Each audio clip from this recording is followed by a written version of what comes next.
Second.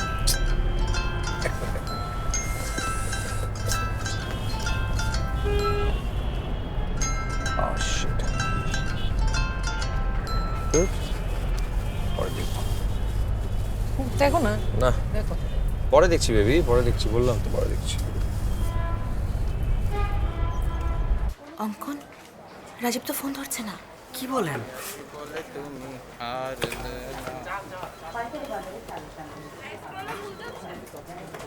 কি দোয়েল, রাজীবকে পাওয়া গেল? আমি তো আগেই বলেছিলাম রাজীবকে পাওয়া এত সোজা না। আপনি ফোন করলেন আর রাজীব রাজি হয়ে গেল। এখন বোঝেন ক্লায়েন্টকে কি জবাব দিব। তিনি তো রাজি হয়েছিলেন, আমি তো বানিয়ে বলছি না। আর অঙ্কন ছিল ওখানে।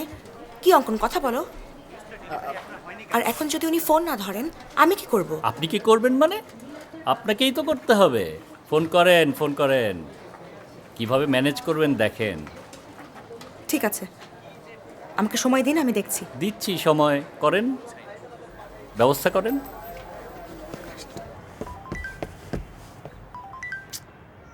মেয়েটা তো মাথাটা খারাপ করে দিচ্ছে। দেখ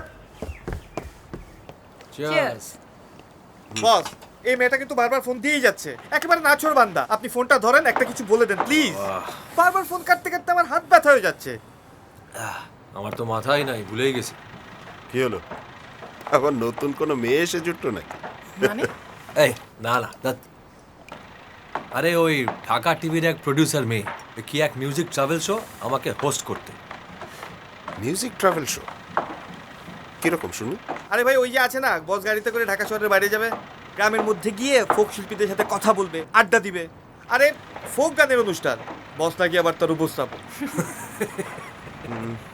মন্দ নয় কিন্তু, করতে পারিস। বলছিস? বলছি। মামুন ভাই, বুঝলাম না, আপনিও মানে বসের কি কাজের অভাব পড়ছে? আপনি আমাকে বলেন।